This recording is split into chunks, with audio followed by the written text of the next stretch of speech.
Good morning, everyone. My name is Anna. I'm a wife of an addict in recovery, and I'm also recovering myself from codependency. Today, we're going to talk about boundaries. I just thought it was a really good idea since we've kind of been on these string of revisiting topics. Why don't we just keep going down the line of these topics in case if there is any newcomers? It just is, what is codependency? What is boundaries? Why are they important? So I wanted to do it that way because, again, anyone that's been with us in this journey for a really long time, We Are Recovery, we've had it, or we've done it for about 5 years. So there are tons and tons of topics and videos. I just know it sometimes is a little hard to go through all the videos to figure out what topics. So I want to start it right here, that if anyone's a newcomer, they can come right in and go with the starting topics that I really do feel is the most important when family members say, what should I do? What should I be working on? Usually the first thing that will come out of my mouth, it's actually not learn about addiction, it's learn about codependency. Because again, you know I am very passionate about focusing on what's inside your control rather outside your control, because I believe where our power is within our control. A lot of the times we think things are inside of our control, but they're not. And in that, we're kind of putting time, energy, and effort into something that truthfully we really cannot change, although we have the belief that we can. And one is our loved one's addiction. And what I should clarify with that is having our loved one choose recovery. Again, I absolutely believe we can create possibilities of recovery for our loved one, but I am definitely a firm believer we cannot choose it for them still. And it goes down straight to my philosophy major. I believe everyone has free will. We cannot make someone do something. And that's the frustrating part I also think about loving someone in addiction. It's extremely frustrating because you're doing all these things and you're wanting to help your loved one and you're hoping it's going to lead to that result of them choosing recovery. And again, there are absolutely things that we can do, guys, to create possibilities of helping our loved one either find recovery or stay in recovery, but we will never be the sole purpose or person that chooses it for them. And that's what I want to do these series of lives on starting up is any newcomers. Let's start off with what codependency is, and we did that yesterday, okay? Next step, second thing I say, boundaries is key. Usually if you even private message me or we talk in conversation, that phrase will always come out of my mouth is boundaries are key. So we're going to talk about those. And maybe tomorrow we'll talk a little bit more on healthy communication, because I do believe healthy communication and how we communicate our boundaries, how we communicate our feelings are also key. There is a way that we can go about it that can lead to more possibility of it sinking into our loved one rather than we doing unhealthy communication and there's really lacking of chance. Good morning, Danny. So let's go into boundaries. In all honesty, before we start, I just thought about this morning, that I want you to think about boundaries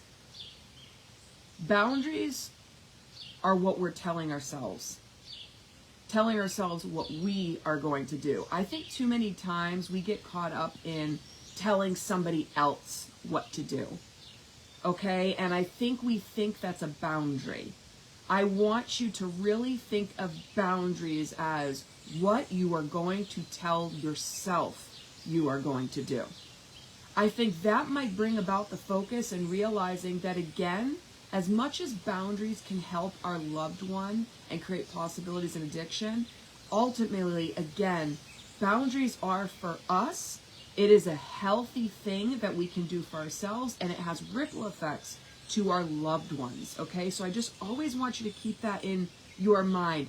Boundaries are what you are telling yourself you are going to do. I think that kind of clears up also rules, because rules are a lot of times I'm telling you what you can and what you can't do. So a lot of the times people think that they're holding a boundary, but in actuality, they're expressing a rule. They're saying you can do this or you can't do that.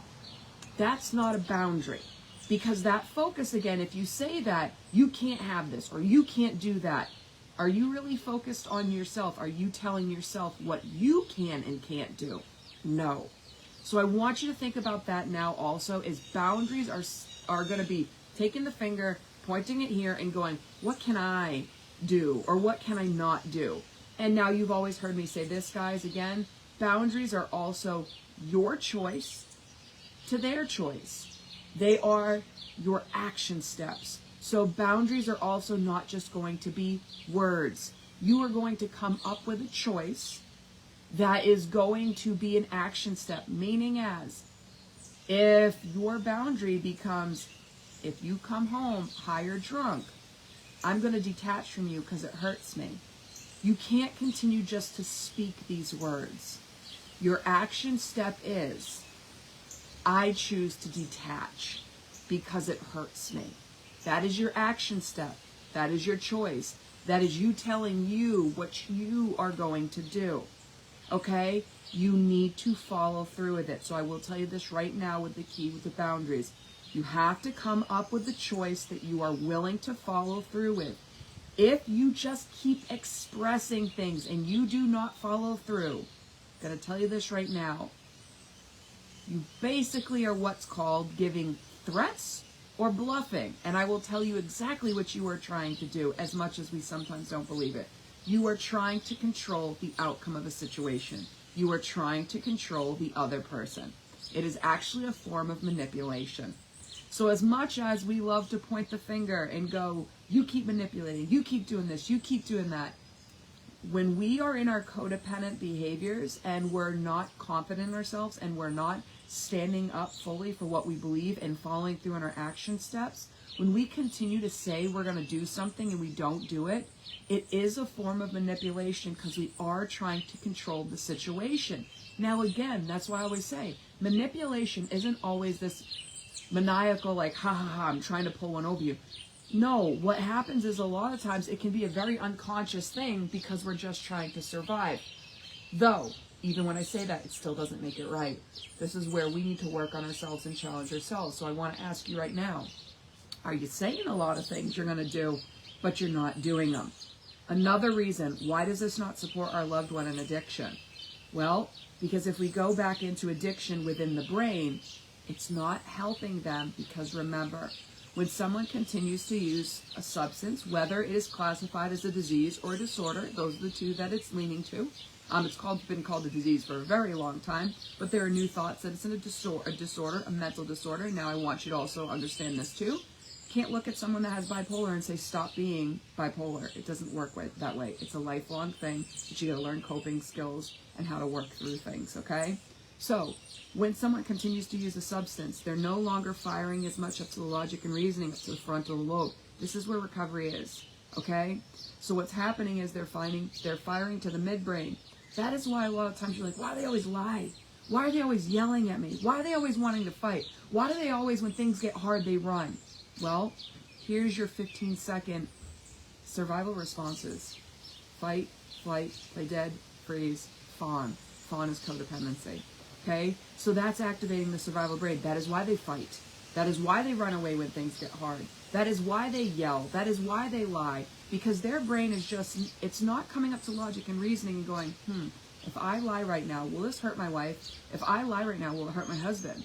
Will it hurt my kids? What will happen at work? If I lie right now and I take money from this, are we going to have money to pay the bills? Their brain is not doing that. All their brain is doing, how do I get out of this to survive? Okay, it's that quick 15-second brain. Why can boundaries help? Because boundaries are a consistency in an insane and illogical way of thinking. Okay, so if my boundary, how it used to always be, Mitchell, if you come home high or drunk at night, I choose to go sleep in the bedroom upstairs. Now listen to that boundary again. It's focused on me. I'm realizing that if Mitchell comes home high or drunk, I no longer want to be a part of that. Why don't I want to be a part of that? Well, because I've had multiple times where I lay down beside him and he's high or drunk and my mind cannot go to sleep. It is ruminating on what he did, where he's been, is money missing. Sometimes it was complete sadness and heartbreak. I'm sitting beside a man that continues to tell me he loves me, but yet he keeps coming home high or drunk. It was messing with my mind because I also didn't understand addiction as much. So it was always, and feeling like this was always done upon me. okay? I didn't want that anymore. I didn't want those feelings anymore. So what is inside my control? I am realizing that I don't want to ruminate on thoughts. I don't want to continue feeling that sadness over and over and over again. There is something in my control. Get myself out of that environment. So the focus is on, Anna, what can you do? Now, of course, the addict looks at us and goes, you're just trying to control us. In actuality, I'm going to tell you this right now. If you're holding boundaries, real boundaries, you're focusing on you. What can I do? What is my choice to their choice? How do I choose to respond? You're actually not controlling them anymore. What you are doing is placing limits up for yourself. You're realizing that, hey, when you're sober, I will connect with you. When you are high or drunk, I no longer want to do that anymore. They have the free will to choose. Mitchell could choose if he wants to come home in recovery, fine. If he wants to choose to come home in addiction, his choice. I've just decided I don't want to be a part of that anymore.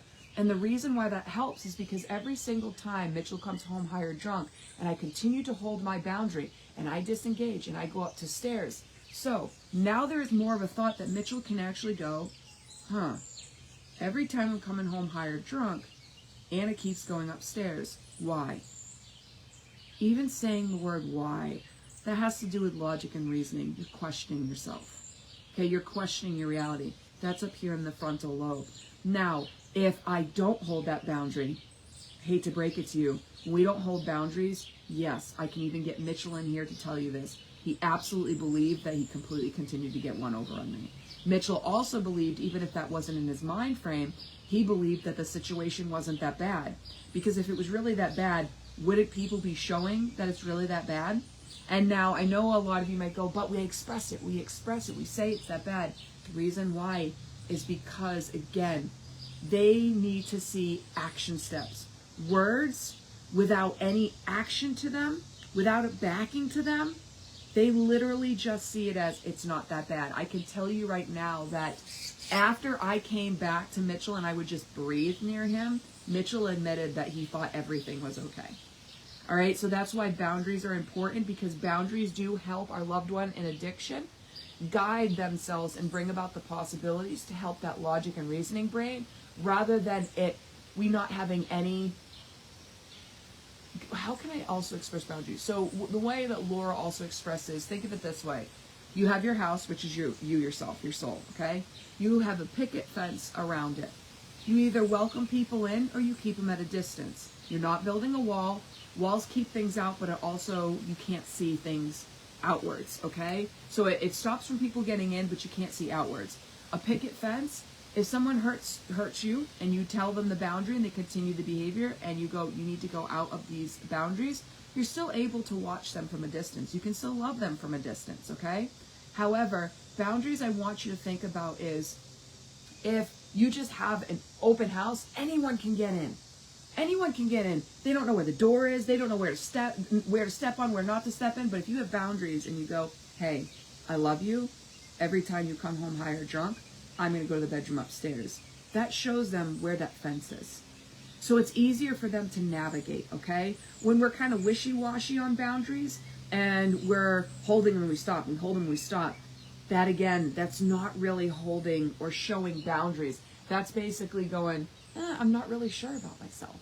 I'm not really sure about what I want in my life or not. So that's why boundaries are keys.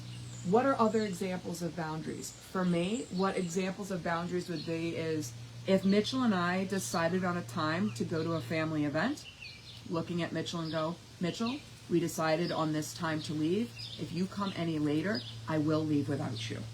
That is what did have to happen. Mitchell, if you do not show up at the event, I am not going to lie for you. Mitchell, again, if you come home high or drunk, I'm going to detach because it really hurts me. Mitchell, if you come home high or drunk, I am going to sleep in the bedroom upstairs. Other ones that said, Mitchell, if you continue to yell at me, I'm going to leave the conversation. Mitchell, I know you're lying to me. When you're ready to tell the truth, I'll be over there. These are all boundaries, okay? They're not rules. Why? Because every single one of the things I stated, they had my choice to Mitchell's choice. Meaning as if Mitchell chose to come home or drunk, I did different. If Mitchell chose to come home at a later time, I was already gone. If Mitchell chose to continue yelling at me, I chose to disengage. So this is why boundaries are important, guys, because when we're just constantly saying, if you do this, I'm going to do this, and we don't do it, it's a threat. Okay? And I'm telling you, you give an addict an inch, an addict's going to take a mile. It's not helping you, and you're not challenging your codependency in all honesty either, okay? I always say this too, after maybe you have a big fight and you're like, what boundaries can I hold? Don't express your boundaries right there in the fight. Reason being is, a lot of times when we're in heightened feelings and emotions, we don't realize it. At the time, we feel like we have all the strength in the world to express, I'm going to leave. And then all of a sudden, things quiet down. The emotions and feelings start to calm a bit more. Now, all of a sudden, we don't want to hold that boundary anymore. Okay? So what it did just turn into is manipulation and a threat. Okay? So we need to take time to focus on ourselves and ask ourselves, okay, what boundary can I hold? If someone comes home high or drunk, maybe your boundary is, I'm going to detach from you for an hour. Follow through on that. Okay? Do boundaries that you know you're going to hold. That's why I tell people sometimes that if they get to those points where they're like, if you relapse again, I'm going to leave. I actually suggest not to do that.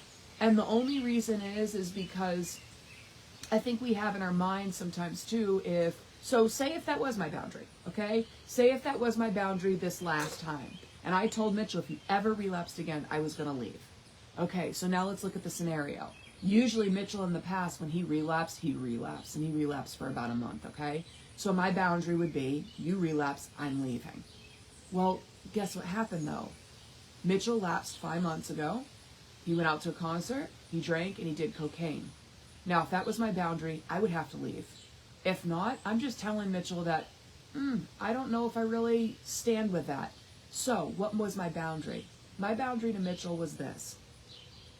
If you relapse, first it was more of, it was a boundary. It was, if you relapse, you need to communicate to your support system. If not, I'm not going to engage with you.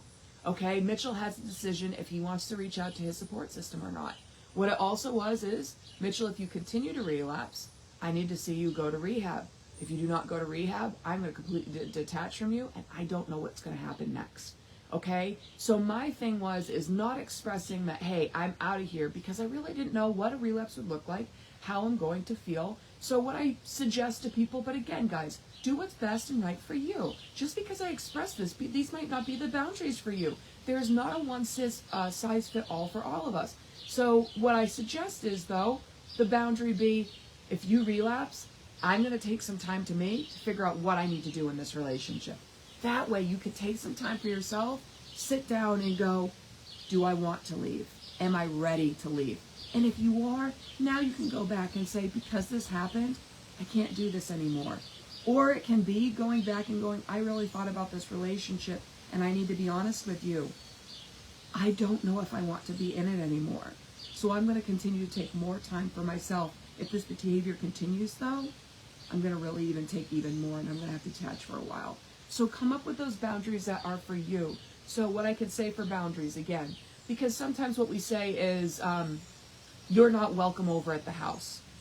Okay, if it's, this is the hard part when it has to do with addiction, say if it's our spouse. If they're on the deed to the home, unfortunately, they're entitled to come into the house. So when we say, you're not welcome in the home, it's more of a rule, because we're not focusing on, okay, is that focusing on what I can do? Is that focusing on what I can do for myself? No. So we need to come up with things that can focus on us and what our choice is to their choice. So maybe what it will look like, which is hard sometimes too, guys, is we say, you need to sleep on the couch. They might not want to sleep on the couch. They might go in the room. So what can you do for yourself? And this is the part that absolutely sucks, guys. Sometimes it's what I had to do. I wasn't sleeping in my own bedroom. I was sleeping in another bedroom upstairs, but I'll tell you what, I made it into my own. And boundaries also give us more knowledge. What it gave me the knowledge of is I don't want to keep doing this for another several months, because that's what it came to. I was sleeping in the bedroom upstairs by myself for about 2 to 3 months, and I started realizing I don't want this life to be my life. And I started realizing that I wanted to choose different, and I wanted to choose different in a way, and that is why I did choose to leave Mitchell. That is why I packed up all the things in the house.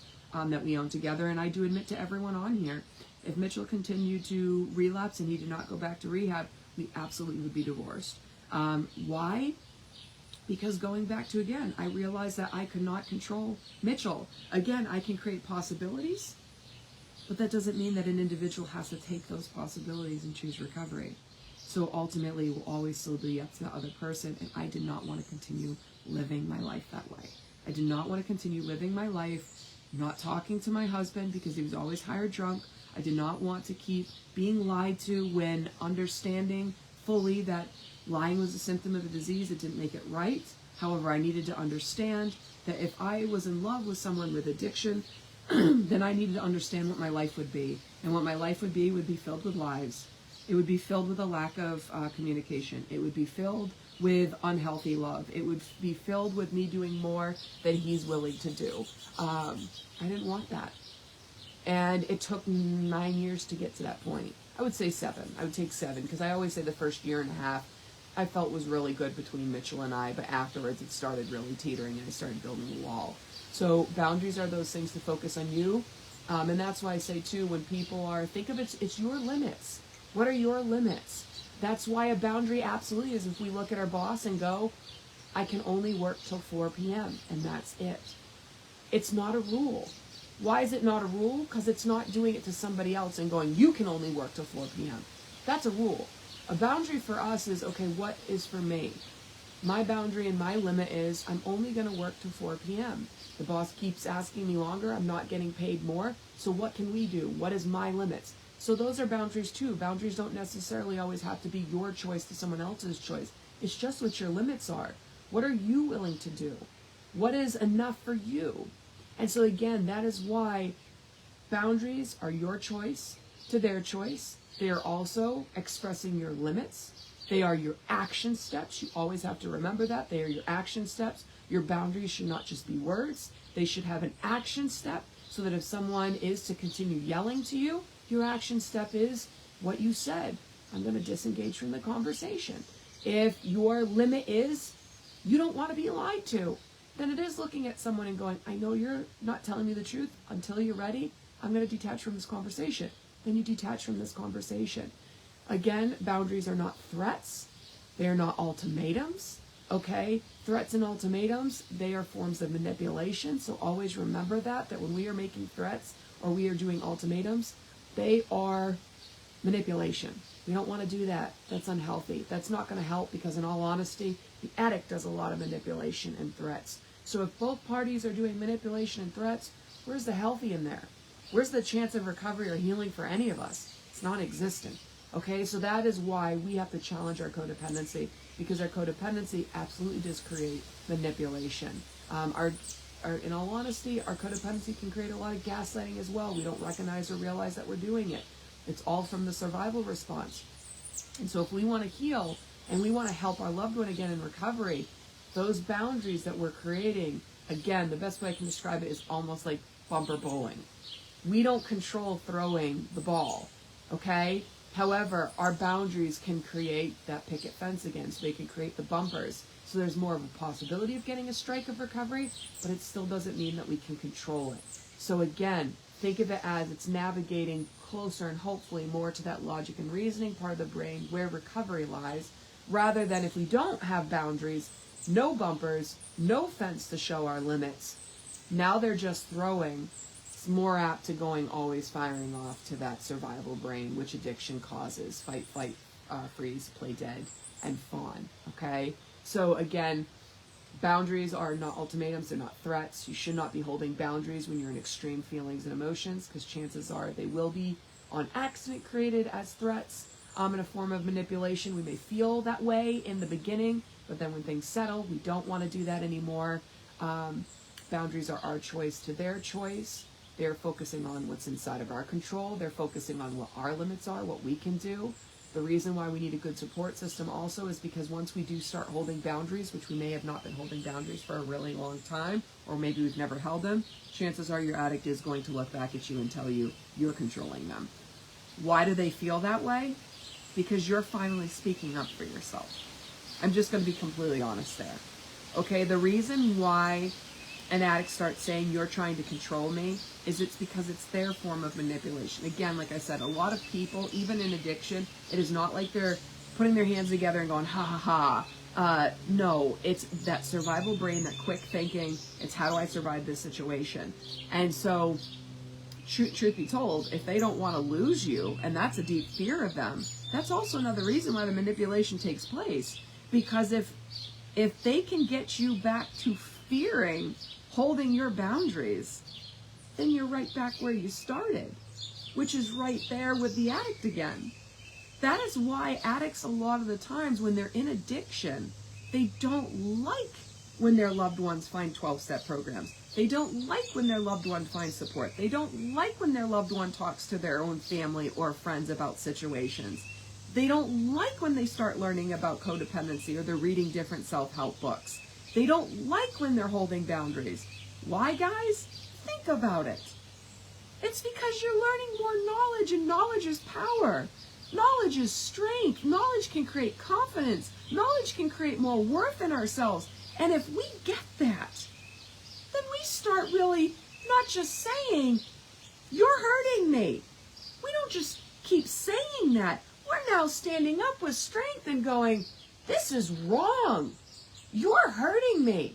And if you continue to do this, I choose to do this. And then we start doing it. And then all of a sudden they're like, holy crap.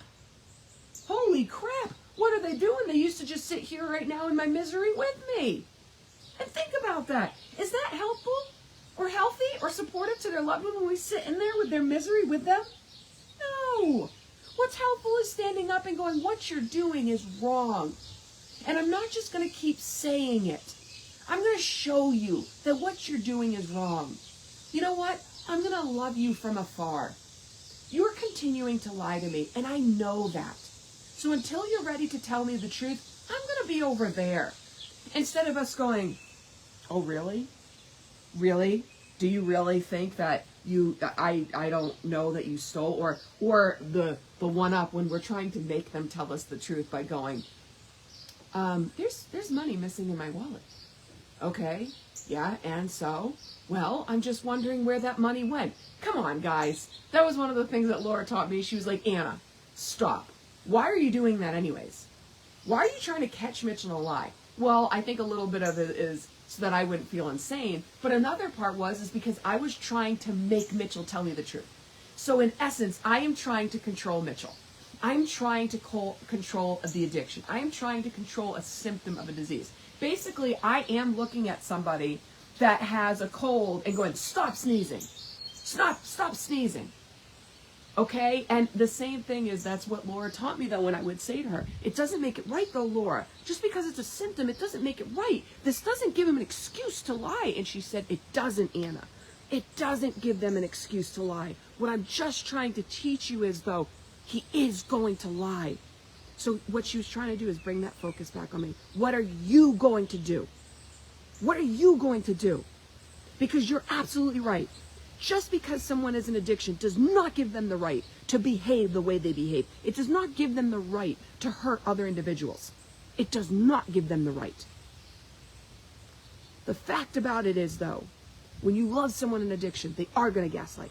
They are going to manipulate. They are going to lie. They are going to hurt. They are going to deceive. They are going to sneak around. They are going to be irritable. They are going to have mood swings. They are going to say a lot of things and not follow through. So, I'm giving you this knowledge, Anna. What are you going to do about it? Then it hit home more. Okay, doesn't mean any of this is right. What it means is I need to start doing my hards. And my hards may be sleeping in a bedroom over a couple months. My hards do mean going to events without Mitchell and having a bunch of people come up to me and go, where's Mitchell? What's he doing? Okay? I had to face my hards. And yes, guys, I gotta be honest with you. All of that, when I started to really finally hold boundaries, it did become, I understand that this is symptoms. And it doesn't make it right. And I don't want to be a part of this anymore. Okay? And again, I can tell you what helps them is addicts, unfortunately, do not wake up with everything peachy keen around them and go, I have a problem and I need help. Unfortunately, guys, that's when people ask and go, Anna, does it always come to that? I'm not going to say always, because it doesn't always. If you ask me percentages, though, more likely than not, yes, unfortunately, it does come when their spouse leaves, when a family leaves, when they've maybe lost their job, when they have no more income, when they don't have a roof over their head. I hate to say that, but it does come to that. And I think it's because it pushes them more to making a decision, when before they're more in that fight or flight, so it's that quick response. Now when things are harder, they're left more with an actual decision, which truthfully comes up to the logic and reasoning, just like Mitchell said. When my family was gone, when I burned all my bridges with my friends, when I had no more drugs to get because I had no more money and people had already fronted me stuff, when my animals were gone, when my wife was gone, I'm sitting in this big house and I'm asking myself, what happened? And I know a lot of us would say, like, why the hell would you not realize that years ahead of time? This is how addiction goes. Okay? It's not till all of a sudden they're really sitting there, and I can tell you that's logic and reasoning firing in Mitchell's brain. And yes, guys, I gotta be honest, Mitchell did think about suicide. And he asked himself, you know, Mitchell even told me he went far into it, and he started looking up ways that did not have pain. You know, he got to that point where he said, do I want to live or do I want to die? And Mitchell said, I do want to live. I don't want to die. And then he asked himself, do I want to keep living this way? And he said, no. And I can't sit here and tell you after Mitchell had those thoughts that he automatically was like, I want to go back to rehab. No. It was a few days later. However, Mitchell will tell you that what helped him is, guys, I held those boundaries and I held them consistently. So when Mitchell was having those sparks of logic and reasoning and thinking like that, I really do feel if I didn't have those bumpers up, if I did not have that gate around me, I think it would have been an easier chance for Mitchell to go full blast into that addiction. But because I held my boundary, I did not go back. You know, I told him if I gave him this money, I was going to walk away from the marriage. It wasn't a threat anymore. I think it was those bumpers that it helped Mitchell navigate to getting that strike, to Mitchell choosing to make that decision. And so that's why I say, like, I can never tell you we can choose for them, no matter how healthy we are, no matter how much we hold boundaries, because there's always another, there's another part in this. It's not just us, it's the other individual. I could have done all these things and then Mitchell still chose not. What I'm just trying to express to you is we both really feel, though, that if I did not hold the boundaries, there would be no possibility of this. Mitchell definitely feels because I held those boundaries, the possibility stayed there. And if he was ready, he chose it, okay? I hope this was helpful, guys, with boundaries. Does anybody have any questions before I sign off about boundaries? I'm going to look up real quick just to make sure there was not any questions. Let's see.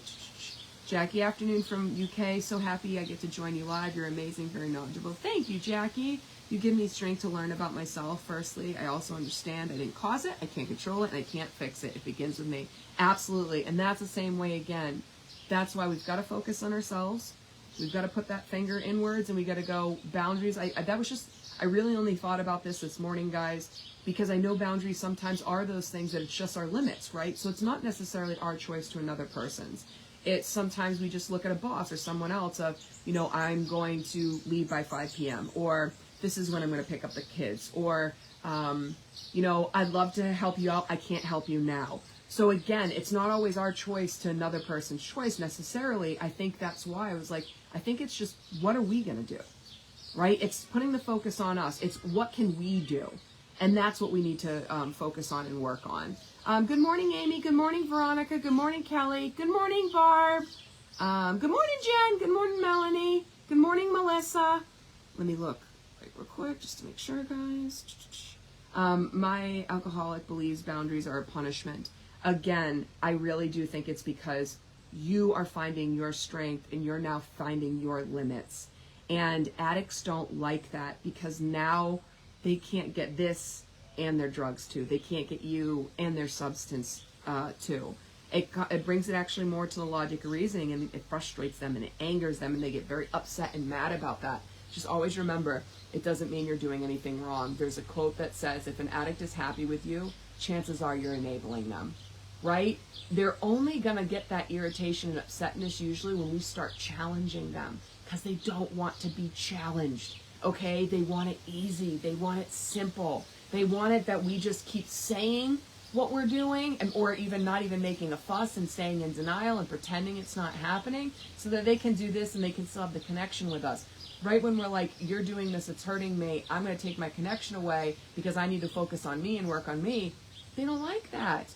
Because now we're actually focusing on the one thing we can control, ourselves, and that's where we get our worth and our confidence.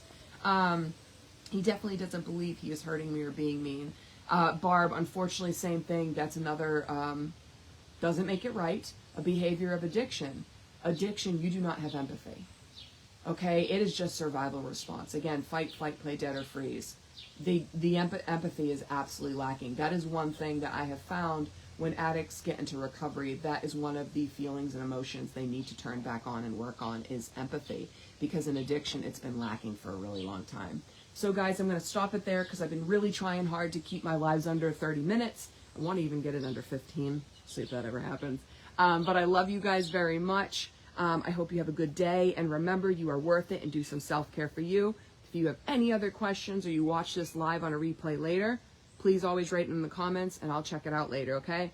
Love you guys. Take care. Bye.